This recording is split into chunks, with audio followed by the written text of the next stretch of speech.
There's just something different about vintage motorcycles. And you know, there's a certain feel, there's a certain freedom that you have, especially when you're working on them and then you get them going, you get to ride it. Definitely the passion grew over time. I think that my dad definitely ignited, he started something, and then as soon as I got more involved, I just wanted more of it. But it definitely grew over time, and it's still growing and thriving today. All right, so here at the shop, we have a lot of old and antique things, and the first old thing I wanted to show you is my dad. So, Dad, would you like to introduce yourself? No, not after that remark. This is Malcolm at Classic British Spares. I seem to be related to him. I'm not sure how, but I'll check the log books. Back in the day, my dad, he had this 2-car garage full of British bikes. None of them worked, and I never understood why he had them. My whole background was dirt bikes. I was, 450s, 150s, Hondas, all that stuff. We just grew up in the dirt, and there was a time where we wanted to put something together. And he has a BSA C15, which we still have today. And it just became more of a project, like, hey, let's get this bike going. And he got it going, I rode it, and I just kind of fell in love with it. And then from there, I just sold all my other bikes, all the Japanese bikes that I had. But that's pretty much like the very beginnings of how it started. I got hooked on that point, and I blame him for the addiction.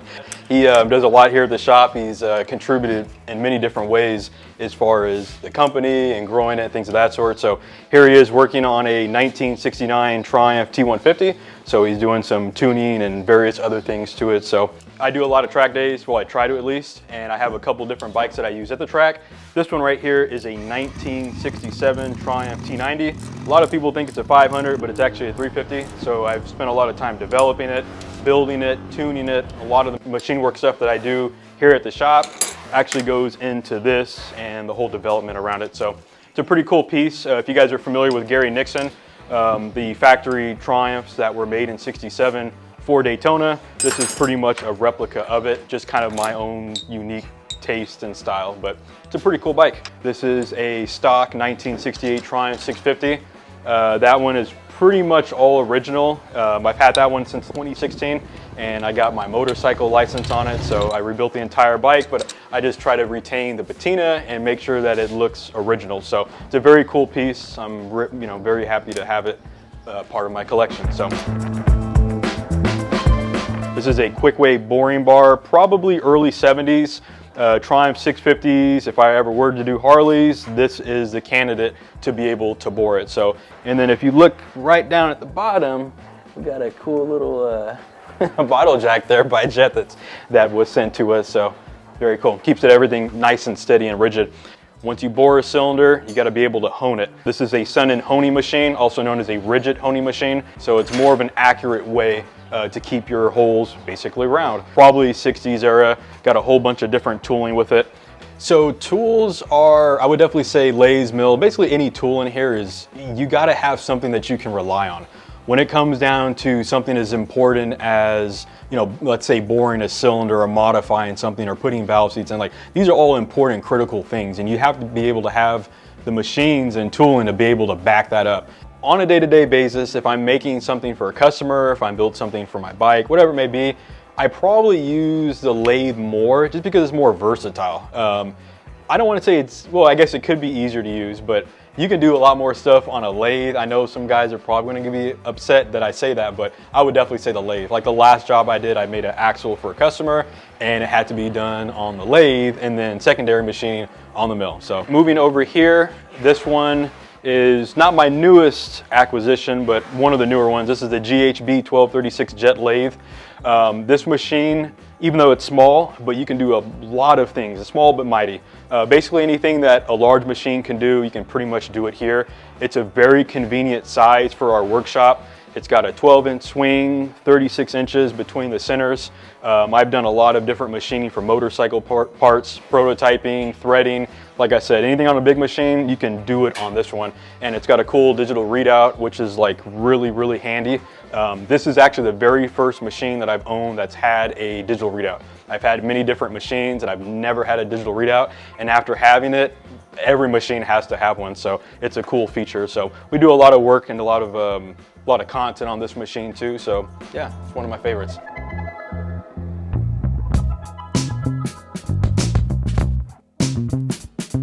This is the machine shop room. So this is where all the magic happens. This is where all the machining happens. And with that being said, we have a very cool do-all surface grinder.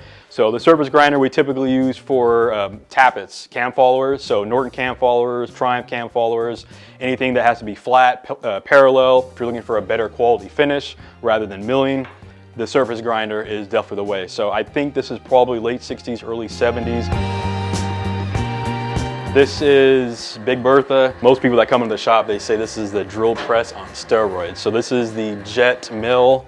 It's massive. I'm not that big of a guy, but you can see it's pretty big, you know, big old cast iron base.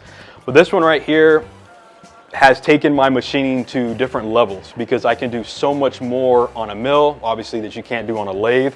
Valve seat replacement, any, you know, cues, bolts, whatever. I mean, anything that you could possibly think of that you can't do on a mill, or excuse me, on a lathe, you'll bring it over to here. So I keep this one pretty busy, and most of the work that I do is one-off. So cylinder heads, if I'm, you know, doing a counter bore, or if I'm putting a valve seat in, that's usually a type of one-off. I'll usually do everything on this one. So this is, I've had this one since 2019.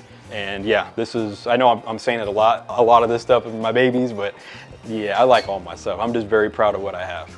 So that's the jet mill. What we're seeing right now in the industry is a lot of these older bikes are getting older and there's a lot of miles on it. So a lot of the, for example, cylinder heads, because I do a lot of them, a lot of guys think that their cylinder head is salvageable and a lot of times it's not.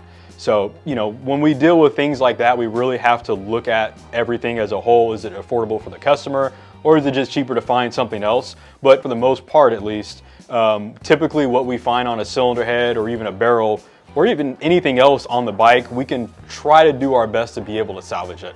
But if things have to be repaired or replaced, we obviously have the tooling and the facility to be able to handle that. This is my pride and joy right here. This is my 1971 Triumph Rob North triple in a Winco frame. Some of you guys have seen a lot of my track videos, track days and stuff like that. I've done a lot of development on this bike, top ends, cylinders, valve jobs, all kinds of stuff. And again, like I said before, a lot of the stuff that I do on my own race bikes, I usually translate that into customers. So I do all the testing, I'm the guinea pig, and we pretty much got it on right here. So it is very similar to the ones that were racing at Daytona in 70 to 73, 74 Triumph and BSAs. But this is a very cool piece. It's a 750 triple, it's a 4-speed. Got dual disc brakes in the front. Sometimes we have to have a modern approach, modern tooling to be able to fix these old bikes. And I know that there is a gap between the two, but you really have to have it. And that's how I look at the machines that we have here. New machines, new tooling to be able to fix these old bikes. And you know, that's kind of the approach of how we look at it.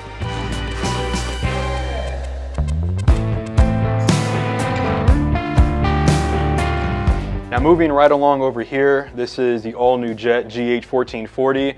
This is new, like new for 2026. A lot of people probably haven't even seen this machine at all. We just got it in a couple months ago. I got everything set up on it.